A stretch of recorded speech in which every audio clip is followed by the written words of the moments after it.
I know what you're thinking. You're thinking about an SBA loan. But before you apply, there are 5 make or break steps every business owner needs to know. Skip these and you risk delays, denials, and missed opportunities. Today, my guest and I are going to walk you through the checklist and get you approved faster and with confidence. So let's get your business funded. But first, do me a favor and approve that like and subscribe button. You're listening to Financial Sense, Arizona's financial podcast that gives you insights that you can only get from a friend in the business. Recorded and brought to you by National Bank of Arizona, the bank of the community. Hello, I'm Brent Cannon. I'm the president and director of the community bank here at National Bank of Arizona. Thank you so much for joining us today. Today, we have a longtime friend of the show and our manager of the small business team, Chris Sarver. Chris, thanks so much for joining us. Thanks for having me back. Speaking of being a friend of the show, we like to, here on Financial Sense, we like to give you insights that you can only get from having a friend in the industry. We're not professional anchormen. We're not professional TikTokers or podcasters. We're 2 professional bankers. With that, we're going to give you everything you need to know about small business administration loans. And we have the expert with us today, Chris Sarver. So Chris, last year we did an episode on small business administration loans, SBA loans, and we had such a great response. We definitely thought it was appropriate to do an encore episode. And so what I really want to focus on today is to help business owners truly understand what they need to do to get ready and prepared to submit a small business administration loan package. Sure. I mean, let's start out at kind of the basics. What is an SBA loan? Good question. So it's just a business loan, but what makes it unique is that it's guaranteed by the Small Business Administration, at least a portion of it's guaranteed, which allows a bank or a financial institution to make that loan in a situation where otherwise we maybe couldn't do it because of lack in time in business, lack of collateral, maybe not enough history, those kind of things. So all these things that would make the loan ineligible for conventional financing, we can use SBA as a guarantee, and then it makes it so that we can do the loan. And that's really, when I think about SBA loans, and I know this isn't the only purpose for them, but I really think about newer businesses that don't have the track record that they can hang their financial hat on, as it were. For sure. That's one of the most common uses for SBA loans for us, and really for all lenders, is to help those businesses that are starting or growing and just don't have the track record to support the request. Right. So we can use projections and some other things where we would use historical financials.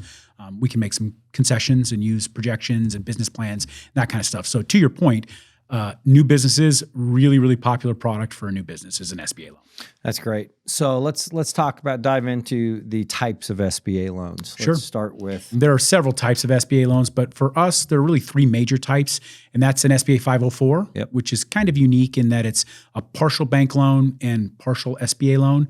So the SBA actually funds part of that loan? They do. So the bank funds the whole thing initially, and then the SBA comes in and funds a portion of it. Got it. That product is typically used just for real estate purchases, not for working capital, that kind of stuff. It's typically just real estate. There are some cases where you can use it for really large, long-term equipment, but again, it's really a real estate purchase. Can they be used for construction loans? They can. How Absolutely. does that work? It's a process, but it's actually a really good tool for construction loans. There's inherent risk in construction loans for banks, so the SBA being a part of that and providing their guarantee or consuming a part of that loan makes it, again, more tenable for a bank. So we manage the construction process. We work with the borrower to get them approved and then help them through the whole construction process. So the bank, I'm guessing the bank funds the actual loan, and then the 504 upon completion comes in and does their part? That's exactly how it works. Yep. Yeah, 40% typically. Okay. So the bank has 50% of the loan, and then the CDC, which it becomes a bond or a debenture, is sold, and that's the SBA portion. Got it. So that's kind of the minutia, but for the high level, it's the SBA has a portion of it, the bank has a portion of it. Is that typically a 10% equity injection in those projects? Typically, there can be an enhancement where we get to 85% if it's considered a special use, like if you had cold storage refrigeration. Gotcha. It can only be used for cold storage refrigeration. Right. So that would get you to 85%. But again, that's so the borrower would come in with 15%. Correct, which is a huge advantage to a borrower as far as saving cash. Sure. Because if we did that loan conventionally, we would want you to have 35% in. Right. Probably. That makes sense. At a minimum. Okay, what's the next type? So next type is probably the most popular one. That's SBA 7A. And we do 7As for a lot of different reasons. So we do everything from just working capital for growth to purchasing equipment. You can use it to purchase real estate. So it's really kind of a catch-all program. And there are a couple of tiers. They've got an SBA 7A small and then SBA 7A standard or large, which goes up to $5 million. What's that kind of the dividing line between small and? A good question. So $350,000. $350,000. And that's a relatively new change. It was $500,000 at one time, and the SBA has reduced that down to $350,000. Got it. But again, really valuable tool, especially for businesses that are starting or expanding, need equipment or to purchase, large equipment or real estate, big expensive purchases. Great product because again, you have a low injection or low down payment. Like in a building, we could be at 90% loan to value, 10% in. Yeah, that's a huge value proposition for any small business because cash will always be tight, especially to newer businesses. Exactly. I mean, it's tight for all businesses. I mean, cash, and at the end of the day, very few businesses have just tons of cash laying around to put in. Hence the power of leverage and the SBA type loan with the guarantee just continues to help those borrowers qualify when, to your point, maybe they're on the margin. Yeah. Well, and I think this is maybe an underutilized thought in banking, but allowing a business to conserve cash makes them a better borrower. That's exactly. I mean, if we take all of their cash out of the business to get them into this new asset, then what happens when something doesn't go well for the month? Maybe a simple example of that is, we preach the importance of having a rainy day fund. That's kind of what that is. Yep. If the business spends all their cash, they have zero liquidity, there's a liquidity risk. You want to have your clients, they need to have operating capital. They have to have cash. So that's how you run. So perfect. Yep. So Chris, we've talked about the 504 and 7A. Any other type? SBA Express. So this one's another one that is a really good tool. We deploy it kind of in two fashions. We use the SBA Express loan guarantee program for lines of credit for new businesses or businesses that don't maybe meet all the metrics of a typical revolving line of credit. Right. And then the most unique product is we use the SBA Express for what we call our streamlined or our score only product. So this is a loan up to $250,000. Typically, we do it for newer or growing businesses because it's a relatively low request in $250,000 as the max. But the really neat thing about that is it's not as intense as a standard 7A. So we don't need financials, we don't need projections. We really are just looking for a business plan, kind of the application, some of the SBA guarantee or SBA required forms like a 1919, and we can get that underwritten pretty quickly. Really, really valuable tool for our bankers and our clients. Especially those that are newer and growing. It's perfect for a startup. Right. That's really good. Sounds like we have kind of products to fit all needs, all sizes of markets, and that's really powerful. I can't let this segment go without telling the audience where National Bank of Arizona finished in the state of Arizona for SBA loans in 2025. Do you want to share that? Yeah. Number one. So for SBA for units, we were the number one 7A lender in the state of Arizona.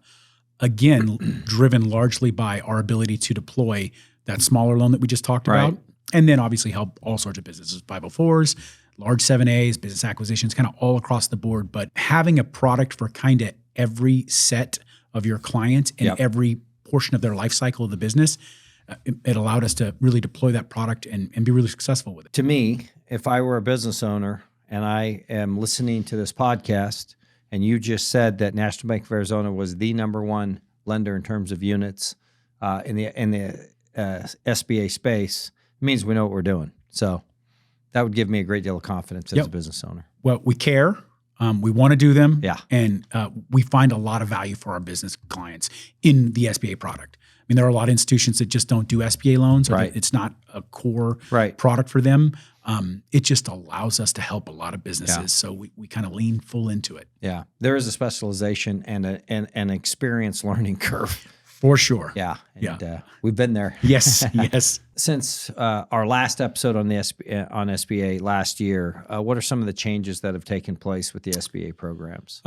So nothing dramatic. They eliminated their score-only model. They had an SBSS score, and we still use that. It's just basically a small business credit score. So they eliminated that specific loan product. And that's where we came back and just backfilled with the SBA Express. Okay. So the max loan amount changed slightly for us on that product. It went from $350,000 down to $250,000. But again, we're still out there. We're still doing those loans, trying to get access to capital for these young and growing businesses. Speaking of some of these changes to the SBA program, how do government shutdowns affect the SBA loan program? Good question. So dramatically. I mean, the two shutdowns that we've experienced this year, right, or I guess last year and the beginning of this year, right, devastating. Yeah. You take away the ability to gain SBA approvals and SBA guarantees. So in essence, the lending gets shut down.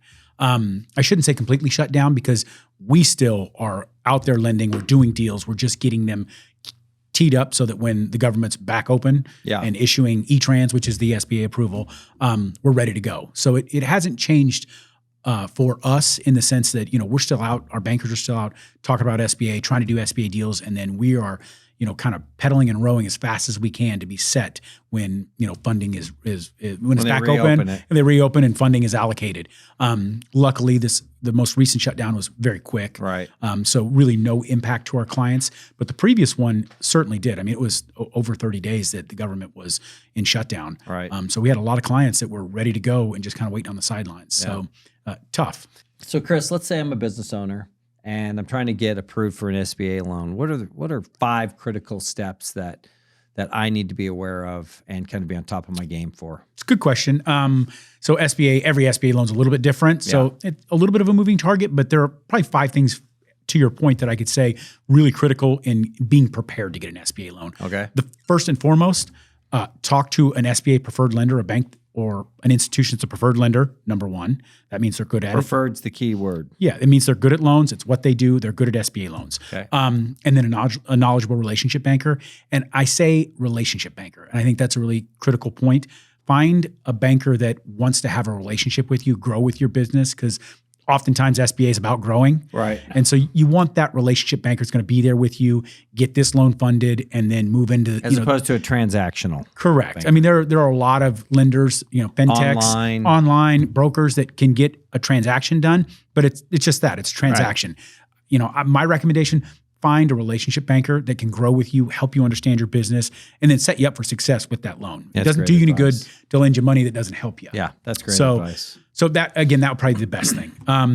You need to have a solid business plan. Right. Not every SBA loan is going to need a business plan, but there are a lot that do. Number 2, have a solid business plan or create a business plan. Not every loan is going to need a business plan, but lots do. So it's always a good practice to have a business plan. Tips on how for a small business to do that? Yeah, again, bankers, there are a couple things you can do. Your banker, talk to your banker. They certainly can help. Yep. There are resources like SBDCs, which are basically small business development centers that would help help businesses write a business plan. There are resources on the SBA site. There are actually sample business plans. There are a couple of other websites out there that will actually help you create a business plan. But that's the relationship banker. Find your banker, ask them. They will have the tools to help you. Great.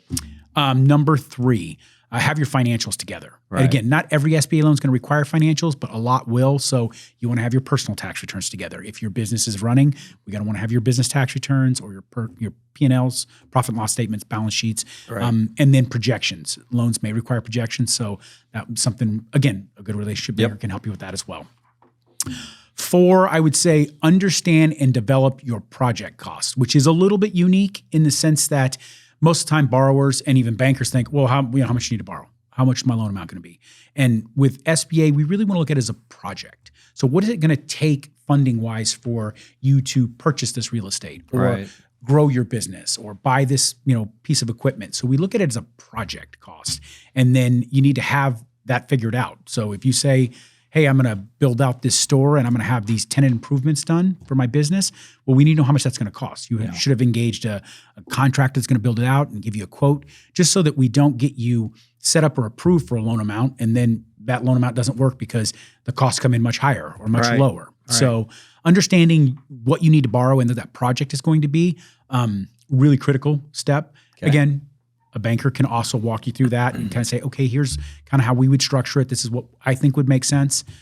So again, find a good banker. Right. And then the last piece is have your equity injection. Again, not every SBA loan is going to require an equity injection, but many will. Most do. Most banks require that. And that's just your skin in the game. It's your down payment, for lack of a better term. In SBA lending, we call it an equity injection. Let me ask you a question on that. What are the proof of funds that SBA requires? Can it be a gift, for instance? Let's say it's a small business just start. It can be. We really want, the idea is that the business owner is injecting their capital into the project. Got it. So in a perfect world, it's the business owner is going to use their personal funds as an injection into this business. And that's typically how we source it. Again, depending on the loan, Right. the request changes the sourcing guidelines. Can it be a gift? In some cases, yes. Like a mortgage, we're probably going to want some explanation. Right. And we've got to, kind of season those the funds. connection of that gift, Yeah, et whereas cetera. and the key thing there is we just want to make sure it's not borrowed funds. Right. Because then it's not equity. No, it's not equity. And then the other thing is we got to make sure that you can service that debt in addition to this new debt that we're providing you. So That's right. good question, though. That's a question we get quite a bit. Boy, those are some great tips for business owner getting ready to submit an SBA application. So now I want to talk about. I really want to talk about the pain and suffering that goes along, or at least that's the urban legend. The pain and suffering that go along with SBA applications. So, what are some of those myths out there, and what is separate fact from fiction? That's a good question. And that is a common theme. You talk to a borrower, it's at SBA and, my friend told me that's going to take 6 months. Right. And it's probably going to be a no. And Right. Again, not if you have the right banker and you're prepared. So is an SBA loan, can it be a little more labor intensive than a standard conventional loan? Sure. Right. There are some specific government things that have to be done. It has to be documented well. But your banker should help you through that process. Right. And we've got a product that, as we talked about, that small streamlined product, the SBA Express Streamline. Right. That doesn't require financials. It doesn't require, detailed projections. I mean, it requires a business plan. It's relatively simple. Right. But again, SBA loans, there are nuances to every single one. So if you have those kind of 5 things that we talked about prepared, and you have a banker that is knowledgeable and can help you through the process, it doesn't have to be super painful. Right. It can actually be a pretty streamlined process. The better prepared the applicant, the better the process. For sure. And, And I know that's obvious, but right. Complexity of requests, too. Right. That's something that doesn't get factored in. I mean, you have a $4.5 million ground up construction request. pretty complicated. It's going to be a lot of stuff. Yeah. You're asking for $50,000 in working capital. That's something we get done really fast. Right. So again, shades of gray, as they say. Right. But the critical thing is be prepared. Yep. And then talk to somebody who's knowledgeable Sure. about the process and can work you through that process. Yeah, that's really good advice.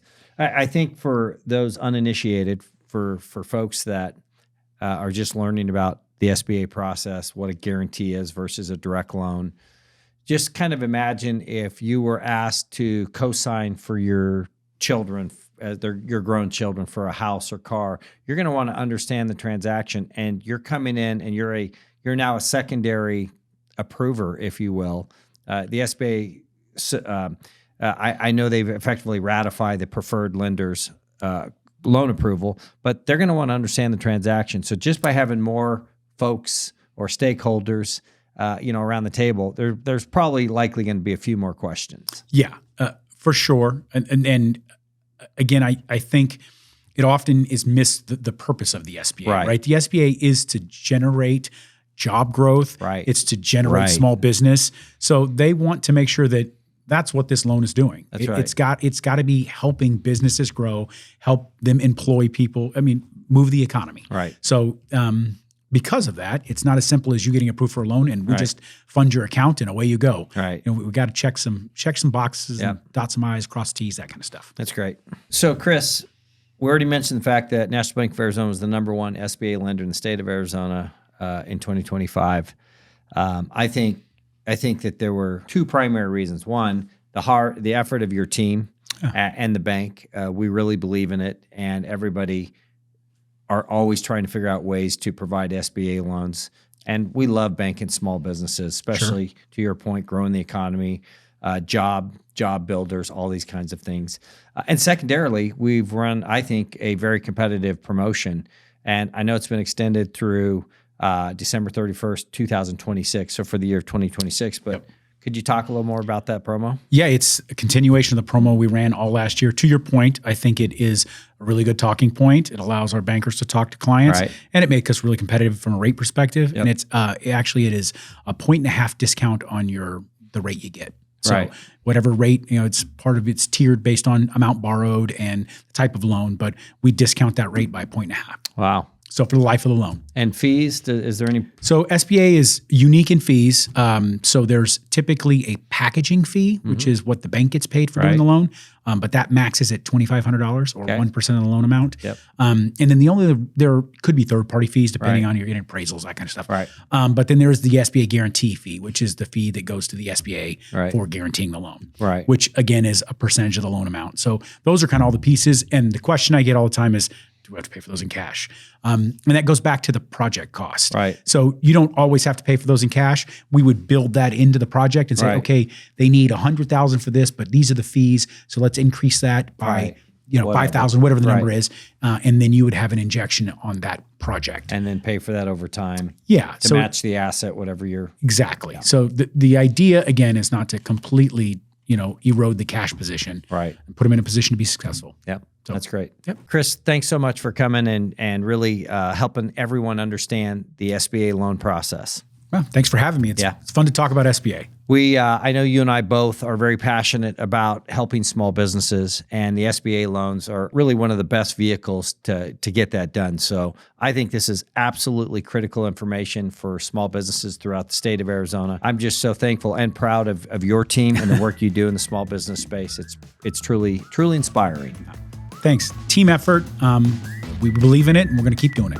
So that'll do it for us today, folks. Thanks so much for joining us. As always, don't forget to like and subscribe, and check us out on your favorite podcasting platform and YouTube as well.